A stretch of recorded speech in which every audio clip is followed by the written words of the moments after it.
Hello and welcome to our latest episode of The Love Project with me, your host Han Royani, and my co-host BJ, what's up? So you might have noticed it looks a bit different today. First ever outside episode. Ever outside episode, Yeah. and we are dressed much more sharply than usual. Yeah.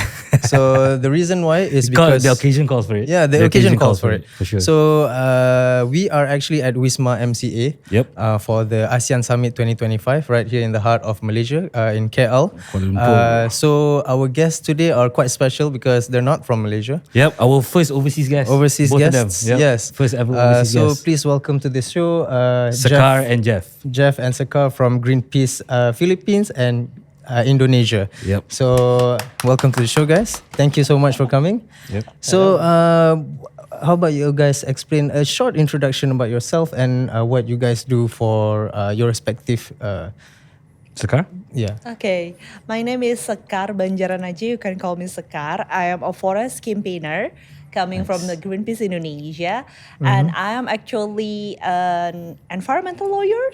Oh, okay. And we did really litigation on the climate litigation. We have a small project inside of Greenpeace Indonesia. And now we have on court about the first Indonesian haze pollution case. Oh, wow. Yeah. Okay. That's in court right now? Yes. Wow, that's cool. And what about you, Jeff? I'm Jeff from the Philippines. I am a climate campaigner. Nice. But before, a few years ago, I was also a zero waste campaigner. So I've gone through the rounds in the Philippines. And now I handle the specifics of climate policy and climate litigation as well in the Philippines. It's also gaining ground in the Philippines. So we're pretty excited and also anxious to see how it goes, especially with the big stakes that we have. Yeah, more visibility, right? Yes. Yeah. So we've just finished the first forum. Basically, the topic was tackling transboundary haze, heat stress, and also the forest governance in Southeast Asia. So perhaps the first question goes to Sekar. Can you briefly explain some of Greenpeace's current priorities in Southeast Asia, especially regarding environmental production and forest governance? The priority now is the topic that we just done talking is about the haze, transboundary haze. If that's clear, and then because of this is linked to the two big industry that happen in the ASEAN, which is a palm oil industry, big also here in Malaysia, Very big in Malaysia. and also pulp and pepper. That pulp and pepper, because of we are in the ASEAN, is the three largest tropical forests that left. Right. So those industry are contributed much on the transboundary haze. Right. And it's mostly coming from my country, same, coming from Indonesia. Which part of Indonesia, if I may ask? Mostly coming from the Sumatra and also the Kalimantan. I see. Okay. Yeah. But now, since the development are doing, I think some of the area on the Papua also. Right. So what's actually happening that's causing the haze? Are these major industries like are they because you mentioned it wasn't specifically logging, right? It was mostly like you said pepper and what was it on? Palm oil. Palm oil, yes. So how do they affect the haze? Yeah, because of I think we need to talk about the forest fire first. Okay. What happened is Indonesia has plenty of peatland, and Okay. it's mostly on the Sumatra and also in the Borneo, Kalimantan. Yeah. Right. And those peatland are actually need to be wet. Right. And Because the pit is easily flammable, right? Yes. But when the industrial coming, they trying to dry the peatland. Okay. When it's dry, so it will be prone to fires. Yes. So probably a little bit heat, it can be make those Can just catch fire? yeah, catch a okay. fire. Wow. And the fire is typically different from the just mineral soil Right, fires right. because of it will be stay longer Right. inside the pitland. I see. So when how we try to stop the fires is to put the water inside the pitland. Okay. Okay, so can you imagine Yeah. then? To And make it then- moist from within. Yeah. yeah. And it costs more time, Of course. and it will be longer. That's why it can flow to the other area in Right. ASEAN, Right. so such as in Malaysia and also to the Singapore. Yeah. And then in our recent research, the two of industry within the pulp and pepper plantation or in the palm oil plantation, they contribute in the same. Right. I mean the amount of the burn area. Right. And So basically, they're like burning the pitland to clear for their own plantations, or yeah, it is in the beginning, Right. but now probably they established already the plantation. But since the plantation, they need to drain the pitland to grow yes, the palm oil or the acacia from the pulp and pepper or others trees for the pulp and pepper. So the pitland is prone to fires. Right. So if you are not actively care to the pitland, Yep. it will be easily to burn. Yep. We say in our lawsuit, this activity is abnormally dangerous activity. Right. So this is the lawsuit that you're referring to that's currently in court in Malaysia. Yes, Right. it's on the South Sumatra Court, Civil Law Court. Okay. Alright. Right. Okay. So Jeff, you are actually part of the panel for corporate accountability, right? So why is corporate accountability so crucial, especially in Southeast Asia, to achieve climate justice? How would that work? Now Good question. we see that the ASEAN region is really one of the most vulnerable places in the world for climate impacts due to a lot of stresses. No, Sekar already mentioned heat. And how that results in a lot of fires. Yes. Yeah. But also, for example, the Philippines, we hold the unfortunate distinction of being the welcoming party for typhoons. We are right smack at the typhoon belt. Just to give you a clue of how dire it is in the Philippines, last November we had 6 Wow. typhoons. In straight 1 month. In 1 month. Wow. Right, and 3 of those were super typhoons. Wow. Right. So if you could imagine, and the tracks of these typhoons were the same. Right. So you could imagine people evacuating, getting Coming their back, homes destroyed, and then coming evacuating back, again. and evacuating Wow. again. So Wow. and unfortunately, that's not an isolated case. It's been happening with increasing frequency in the past few years. And of course, the culprits are clear. It's really the oil and gas companies that continue to push and expand their business at the cost of a lot of the vulnerable communities in the Philippines, and also with other impacts around Southeast Asia. For example, here in Malaysia, you have floods. A lot of Yes, floods that's over right. here, right? So that's why it's important to have corporate accountability, because if we look at the different policies around the ASEAN region, and also in terms of regional declarations and policies, corporate accountability is strangely absent. Yes. Okay. Why? Because of a lot of reasons. Our troubled and complicated history Yes. with oligarchies. Yes. Right?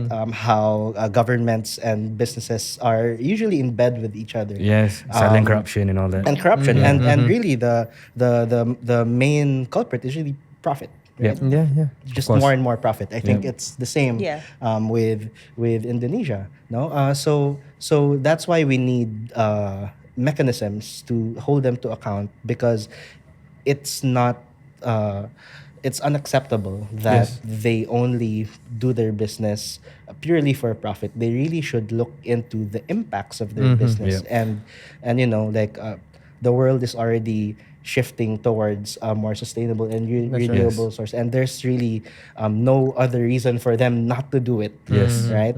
So that's why we need them, because we want to fast track that movement towards a better world. Okay, so I mean, I have a question for both of you. I mean, both of you can answer this basically. So we were talking about corporate accountability. Are corporations in Southeast Asia in general, are they being transparent about their carbon footprints and environmental impacts? And like, a lot of these companies claim to have like maybe net zero targets or ESG policies, but how credible are these commitments? I love the difficult questions. But yeah. You can go first then. Like it's funny that we use a lot of these terms because curiously, like even the term carbon footprint actually comes from corporations themselves. It was an ad campaign by British Petroleum. Propaganda, essentially. Yes, right. So if we look at how we understand corporate responsibility, it's usually on their terms. Yes. Right. And that means, like a lot of these projects probably are not in the best interest of especially the communities around the areas where they have projects, precisely because they're for profit. Yes. Right? Like that's really the bottom line of any corporation. Yes. Right? Like it's really for profit. So there really needs to be a more critical and cautious eye when it comes to these kinds of projects, because there's a lot of opportunities for greenwashing for these companies, carbon credits, for example, in ESG. Yes. And of course net zero, and like even like the biggest companies are actually backtracking on their commitments. And saying that it's not possible to scale down our business because we're a business and we have to expand. Yes. So for example, big oil companies such as ExxonMobil, they're never going and to Shell, reduce. and BP, like they like credit to them that they're finally honest to say that they can't do the transition. Something that we've known for a long time already. So that's something that is very alarming, and like in areas like the Southeast Asian region, how a lot of these projects can threaten the rights of indigenous peoples, can threaten the rights, even environmental rights as well. So, like for example, in the Philippines, like in Malaysia, when the oil and gas explorers, the oil and gas companies, especially they offshore wise, they operate a lot on our east coast, Terengganu, Pahang, and Kelantan, even off the coast of Borneo, in Miri. That's right. So what they do is essentially they are part of their CSR ESG thing, is mostly essentially what they call it here in Malaysia, wang esan. So it's like basically what they do is they take a portion of their profits and they give it back to the state government of where they are exploring. So is something like that happening in the Philippines or Indonesia by these, not just oil and gas, but the major corporations? There are a lot of corporations in the Philippines that are actually owned by politicians. Oh, okay. So very interesting. So you really get to see the difficult geopolitical contexts there, and how it, like the politicians sit on the board of these companies or something like that. And like there's even it's very difficult to blur the to establish the lines between business and governance, of course, right? And of course that means especially in our region of the world. Exactly. Where there are admittedly lax regulations. And the government is usually most of the time always involved with the major corporations. So that's something that has consistently been a difficult thing to address because of the unchecked power that a lot of these people have. All right, so it's the same in Indonesia as well. I will take this question. Probably yes, it's the same, but the difference is that in Indonesia we have the House of Representatives, who has less like it's like the wing of the earth wing of the legislative. Okay. They are the backbone of the legislative in Indonesia. And the recent research that Greenpeace did, we found 70% of them are connected with the Oh, wow. business. Oh, that's a lot. Yeah, that's why in Indonesia we have the say it oligarch because Yeah. of it's like a connection between the literally Yeah. connection between the politician with the business Directly. in the state. Yeah. And when the state, we hope that state will be monitor Yeah. Yeah. and also creating space to make the corporate more transparent. Yep. It's probably just a dream. Yep. So what happened is Especially when the state is in a way profiting. yeah, exactly. yeah, You yeah, know, yeah, so yeah, they have yeah, I yeah. mean, less- if for example Petronas has $100 billion profit that they can declare this year, and they give $1 billion of it to the state, like I Yeah. mean, the state is not going to see They, much. Yeah. You know, they will be less of- inclined to Exactly. do this kind of Yeah, things. yeah. And probably if it's we have a transparent and non-corruption government, we probably gain more Yeah. on these Yeah. numbers, right? Yeah. yeah. Yeah. Yeah.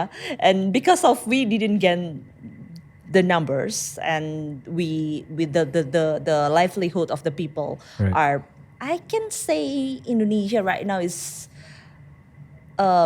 backwards.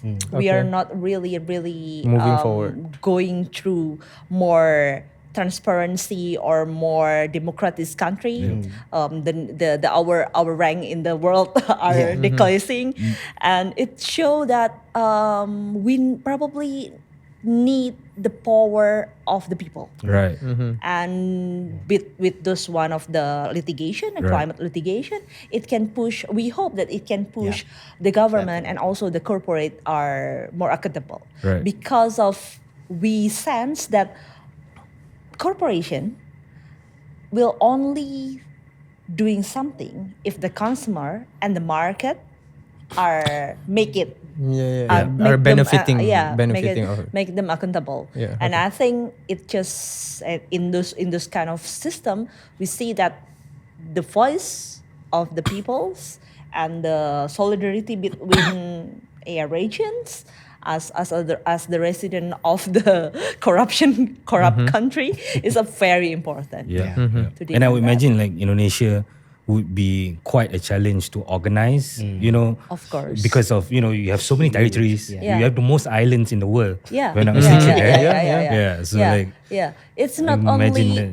that's quite a hard challenge. to organize, but it is kind of difficult by the system right now. Right. Because of we are not we are in the after reformation, we have some time of decentralization, Right. but now it seems like the presidential are taking more on the centralization again. Right.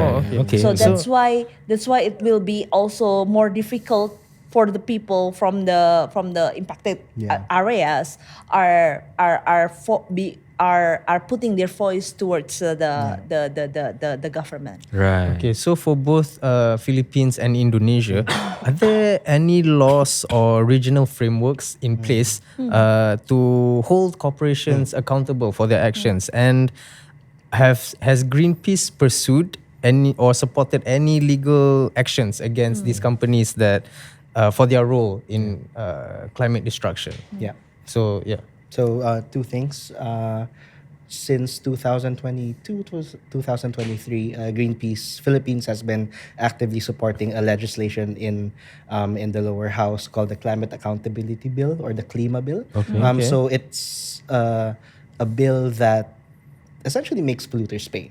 Right. Right. So it establishes caps for emissions, and if they go over that emissions, They get fined? they need to pay Right. Okay. to a particular fund that communities can access directly. Okay. Right.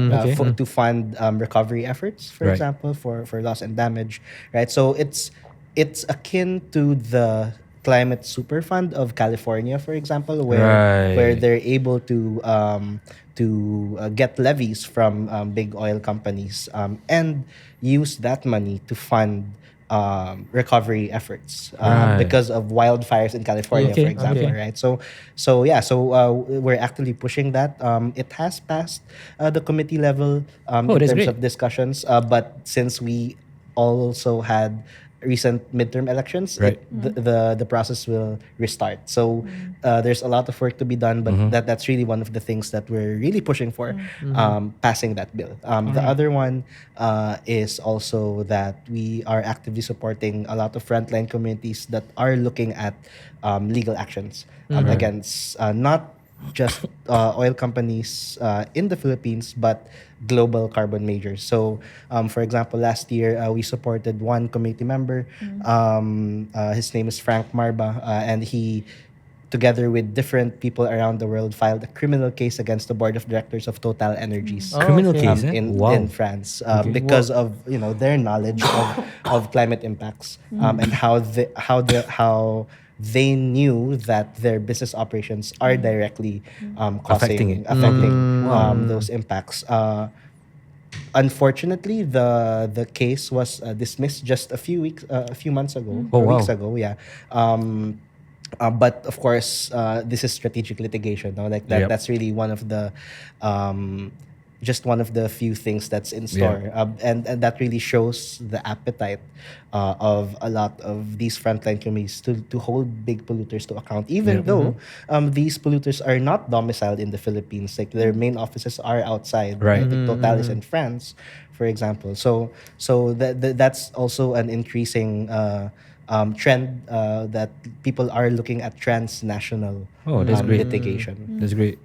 What about in Indonesia? How has the We have a probably same problem because Indonesia also didn't have the climate bill. Yeah. Okay. Climate law, so we still propose the climate bill, and it's take a bit slower. Yeah, it's part of the problem with democracy. Yeah. And then the Unfortunately. combination of the politician who are connected with the business, it's so hard. In other than that, we also push the indigenous people bill. okay? Yeah, okay. because of okay. we knows indigenous people are contributing more of the time their appearance to protect the forest and also protect the environment. But until now, in Indonesian law, it's still debatable with that about the indigenous recognition. So it's just partly on the some areas. Okay. So it's like in the lower part. Right. So we need to push the indigenous recognition between in the national law, and then make it to something that give chance to the indigenous can be protect their areas. Right. Yeah. Okay, since sorry. Yeah, and we hope that it can be indigenous people can be our heroes on the protecting the environment. Yeah. Okay. That's the in the table right now, and the other is just the litigation that we said. The other, and that we are also actually push our NHRI, the National Human Rights Institution, to have a clear statement and clear direction about the relation between the climate crisis and the human rights, because of still seemingly unclear now. So that there's a complaint feeling by many of Indonesian citizens. There is a child, there is indigenous people, there is people that got the climate disaster. They pulling those complaint to NHRI. Oh, okay. May I add something? Sure. So since 2015, Greenpeace Philippines has also been actively pushing for strengthening that link between human rights and climate change, especially after Super Typhoon Haiyan. I don't know if you were familiar. 2013 November 8th. Strongest typhoon in the world. It hit which area in the Philippines? Tacloban, and it essentially crossed the entire Philippines. Wow. The official figures are around 6,000 dead, but a lot of civil society folks and even locals say that. But we don't hear of that. Oh. Unfortunately, even in Malaysia, we don't hear of typhoons hitting the Philippines. Like you hear typhoons hitting places like the US, or Europe or whatever. But when it comes to our own region, our own neighbor, we don't get a lot of we've never heard updates. that there was 6 typhoons that hit the Philippines 1 month, Which really underscores how marginalized exactly. a lot of our Yes. frontline communities are. Yes. Right? So anyway, 6,000, but the true count was actually around 20,000. Wow. A lot of people are saying that. So it's completely like it looked like a huge bomb hit the city, Right. completely obliterated. So, and even some Greenpeace staff were affected because of that. So because of that, we filed a petition in the Commission on Human Rights to investigate the links between climate change and human rights. And last 2022, the Commission on Human Rights released that report called the National Inquiry on Climate, the final report on the National Inquiry on Climate Change, which establishes that link and puts a spotlight on oil and gas companies as being culpable for possible human rights harms. Right. Yeah. Wow. Okay. Earlier we were talking about the indigenous people, and we just finished a panel on heat stress, right? So, how is heat stress affecting communities, particularly indigenous and rural populations in Southeast Asia, and what are some of the ecological and health implications that these prolonged heat waves have in the forested and urban areas?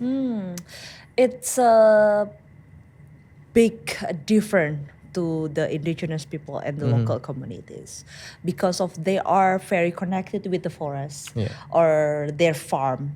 So when the heat and when the fires are coming, they actually basically stop working. So basically, these fires are happening in the indigenous communities, affecting the indigenous habitat. Because of indigenous people and local community are live near the concession. Okay. Oh. Yeah, okay. so they are affected directly. Yeah. Sometimes they can see the fires because of if it's many hectares of burn, you can see the fires up, right? So they basically stop working, or they work later. So usually, if it's they going to the farm, they usually doing early morning, but because of the haze, you can see anything. You need to go the farm probably after the sun comes out and it's more it's clear. really hot. Yeah. And some of them are facing very critical because of they have some of the buffalo, they have the cow, and it disappear because of the haze, because of they are kind of not they just lose them. And then the haze coming, and then they cannot find them Yeah, anymore. they cannot find them, Yeah. and it's like causing many of money from them. Not just that, but I would imagine for indigenous communities, that would be like where they get their food. Yeah. And that's really unfortunate. Yeah, it's that's right. So they are difficult to get the food, and when the companies got the CSR or the government coming, they usually gifted them our packet food. Right. And it caused another problem, which is plastic waste. Yes. So it's a kind of a very difficult moment because of the solution are not basically solve their problem, but creating the more problems. Yes. And other than that, they have a sick because of the lung. And then And I would imagine substituting processed foods for real foods is not the best idea either. And then it's make them probably more vulnerable in the body. Because of they continuing have a haze respiratory issues. So close to them. There is a research actually coming from Indonesian doctor association. They say that if you are often get the haze, you will your body is just not work as just a normal person. You will prone to get the other disease. Right. And it will if it's even when you are not smoking, you will get more disease. smoke. Yeah. It's like make your body is weaker. Yeah, than it's usual probably even person. worse because like, you're not be able to breathe the clean air. You know. And then it's very challenging if it faced by the children. So children growing up will have more like diseases like asthma or allergies to certain. We call it ISPA in Indonesia. So it's like the infection on the lung and the respiratory. Right. So it's like they will not living well, and it will be affect how they develop their life. Right. Are there cases where local resistance or community-led movements have sort of successfully challenged these corporations? It is still challenging, and it is probably our cases that the haze pollution lawsuit, it become a first lawsuit in Indonesia where the victims are claiming their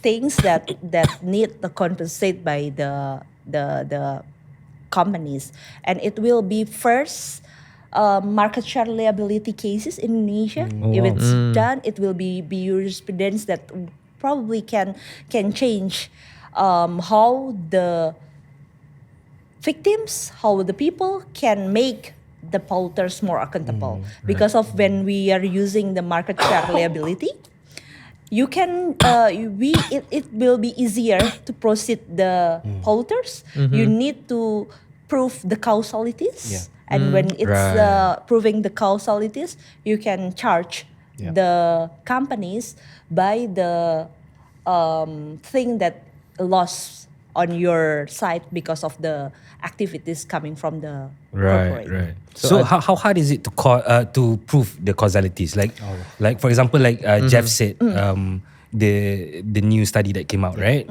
So is something like that enough to prosecute one of these companies, or do you need more evidence? I think it will be something that new we challenge in Indonesia because of I don't know that how many ASEAN countries already signed the Convention on Liability, corporate liability, because of we can sue the corporate because of Indonesia actually are on the Convention on Corporate Liability, and by those consent on convention, we have the kind of guidance towards working on the environmental cases that we can sue the companies who are doing the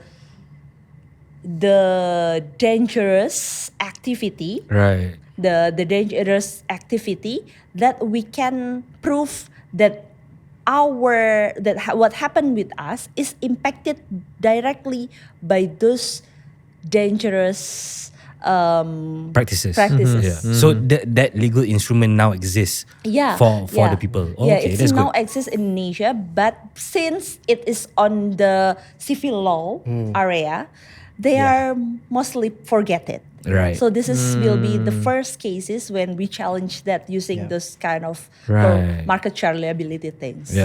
Okay. In the Philippines, it's also very complicated. So, for example, our civil code, specifically sections 19 to 21, talk about damages from business practices. No? So there is basis in the law for pursuing them. The problem is that in terms of jurisprudence, no one has ever had any climate case in the Philippines. So even though there's no precedent. Yeah, there's no precedent. And that also justifies why a lot of the communities are interested in pursuing transnational cases in courts where not only these big companies are domiciled in, but also because their jurisprudence is a lot better than the Philippines, which a lot can be attributed to the justice system in the Philippines being notoriously slow.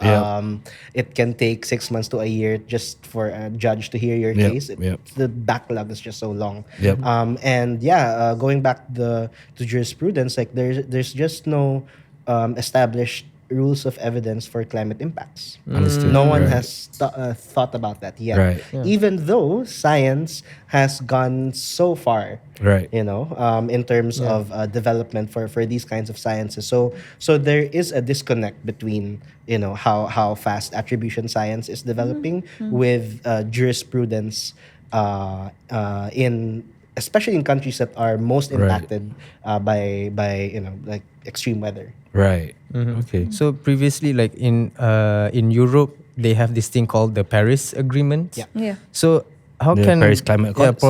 Paris Climate Accord. So like how can like global environmental frameworks like the Paris Agreement be localized in the context of Southeast Asia? Do we even have something like that here? You can sit. Yeah, maybe first. I can. Yeah, maybe in terms of like how it might look like here in the region, we can have something called the ASEAN Environmental Rights Declaration, right? Like, and the thing in the Paris Agreement that is very important is that it's a binding document, right? Like state parties who are a party to the Paris Agreement must abide by the targets that it sets. That's why like the EU has their new emission laws now, Exactly, right? and even corporate due diligence directives, right? So like there is a sense that like these multilateral agreements have to be binding for them to be effective. The problem here in the region is that like a lot of the ASEAN declarations unfortunately are non-binding. Yes. Right. So that's I something. think that's that's also on purpose. Yes. Right. Yeah. So if you're being real about it, that's quite on purpose. That's really something that needs to push. Not today, not tomorrow. In fact, yesterday, right? Like we need to have binding agreements on the protection of environmental rights that embed corporate accountability into those environmental rights, right? And I think, because of that, ASEAN can potentially lead globally. Because of our positionality. We're the most vulnerable, and yet we're doing a lot of these very forward-thinking policies, right? So ASEAN has everything to gain if we have strong policies that are binding in protecting environmental rights. Yep. I probably slightly different. Probably we can using this point of view where we are not strong enough in the ASEAN context. Probably we are losing ourselves. In what sense? Because of when we are doing business, the healthy of our body, the healthy of environment is very important, right? So when we are not protecting enough on the healthy of environment, we cannot have the healthy body, and we're probably losing our potential on economy. And I think this argument need to be pushed to the ASEAN leaders, because of if we doesn't have the healthy and sustainable environment that's strong enough will protect us, we will lose our potential, and it make probably the investment towards the ASEAN, it will be not really good. We will lose those kind of potential. So I think this point of view need to be gained by ASEAN leaders, and using those strong protection with environment and sustainable, we can have not only a good and clean environment, but we can have a really good economy. Because of we will have the energy to work. We can have the doing better on the industry, and it will be make our area more safe towards the climate disaster probably. So I think we need to probably change a bit on this kind of discussion to push that basic rights, it's important because of we need it. So okay, to piggyback off of that point, I was wondering, because from my observation, it seems like because the EU, the more developed country, the global north, if you would say, the first world countries, they all have, like Han mentioned, the Paris Climate Accords, right? Yeah. So it makes it, I guess, in a way, for them, the big corporate companies, it's harder for them to do business with a bigger margin of profit. And as such, they target regions like ours, the global south, regions like Africa, for example, like even ASEAN, where it's more, how do you say, conducive, essentially for them, just monetarily, especially to have a bigger profit margin in our area, in our region, you know. And I think that might be, in a way, one of the bigger incentives for them to maintain the status quo as it is over here, right? And sorry, and to that point, you know, are there any like practical steps ASEAN should take to coordinate better forest governance or environmental protection? And is there even enough political will across Southeast Asia to even address all this? Yeah. Political will, no, not yet.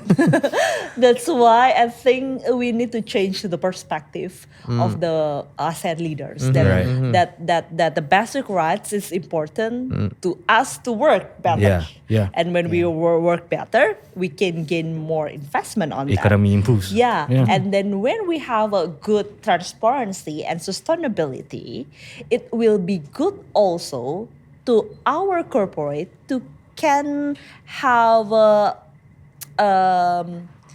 good terms in the context of customers. So when we have the good transparency, environmental protection, and also commitment, we can have the corporate can gain more customers, and it will be grow globally, not only in the Southeast Asia. So I think this kind of perspective need to be pushed towards ASEAN leaders.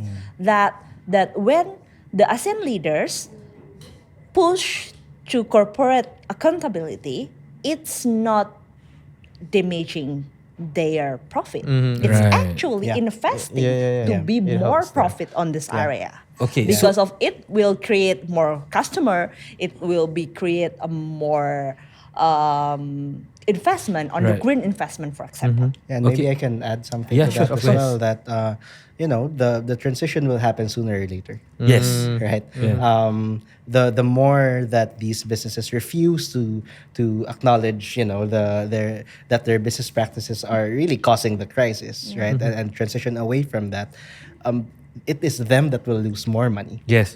Right. Yeah. So the problem is that these big corporations, they think that, you know, they'll profit greatly from regions like ours, but they're really thinking in the short term. Yeah, because it's at the end of the day, it's unsustainable. Once they ravage the land and the land's ravaged, even they can't do their business anymore. And you know, shareholders will say, "Where's our money?" Right. You know, right? Why did you invest it there when all of the reports are saying to not do that? Right. So there is a lot of incentive for a lot of these companies to actually take on these hard decisions right now rather than later. Yeah, you mentioned earlier about changing the mindsets of the people in ASEAN. So what role does public pressure and citizen activism play in influencing policy change around the area?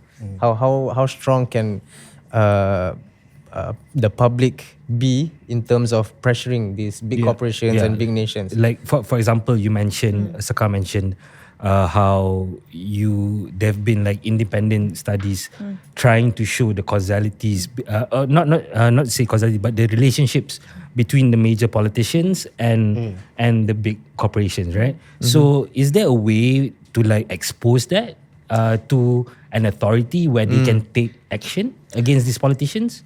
It is already trying to expose that, actually. Right. Okay. Yeah. But I think that's why your question are very important. Some of the people are still falling on the what is it called, like money bias. So I think if Very it's I profit get oriented. still I still get the money from the politician. So why should I do something Why about should it? I do Yeah. something? And if it's I'm living well, Yeah. why I need to be protest? Yeah. I think that's we're falling for that. Yeah. We need to change that.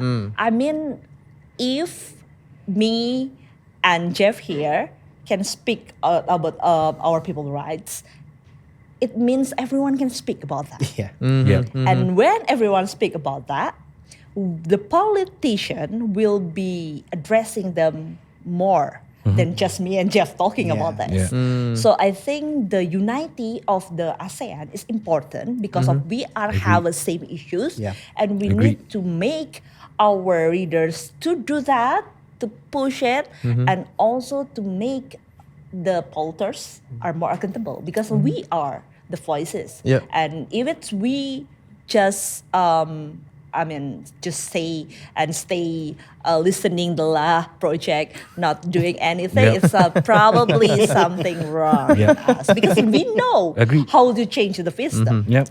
So we need It's to a matter of do wanting to do it or not. something. Yeah. Yeah. Yep. Unfortunately, we only have like a few minutes left for the show, so we have like one final question for you guys. Go ahead. We've been through the panel. You guys talked a lot of about like transboundary haze, heat stress, and all this. So, what gives you hope in the fight against haze, deforestation, and climate stress in Southeast Asia?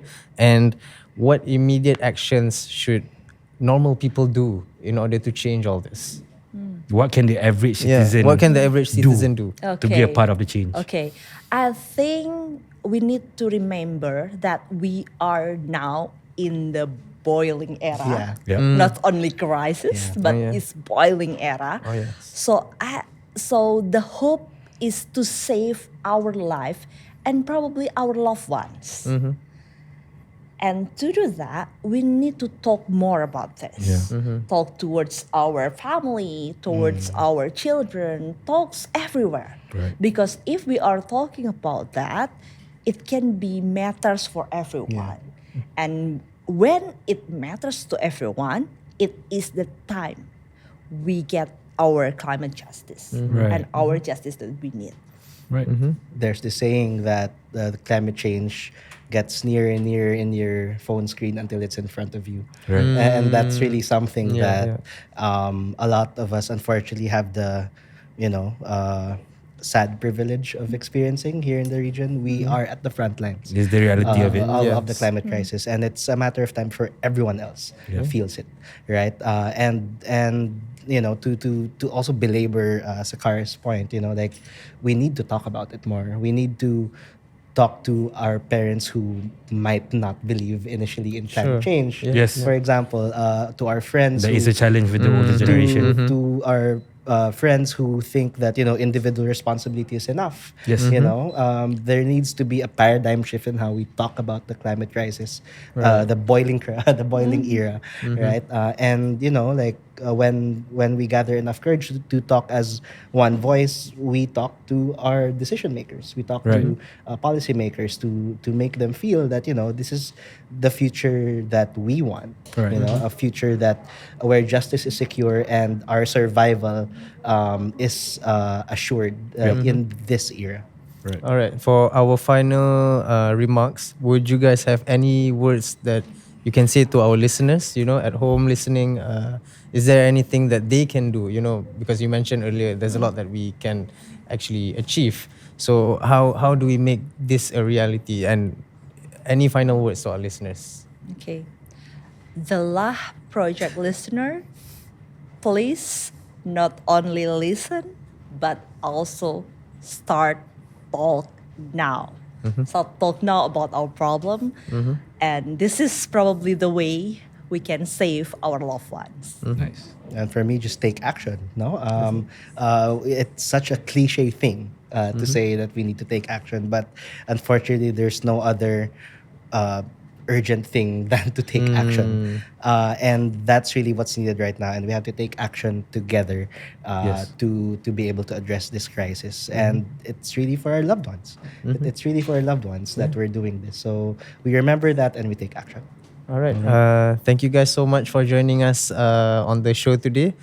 So this is Jeff from Greenpeace Philippines and also Sekar from Greenpeace Indonesia. It was a really good conversation. It was a really good Thank you Thank you so much for coming on the that. show. And thank you so much for our listeners. If you have any comments, do like, comment, and subscribe. If you feel like there's anything we should talk about or invite people that we should invite in the future, just let us know.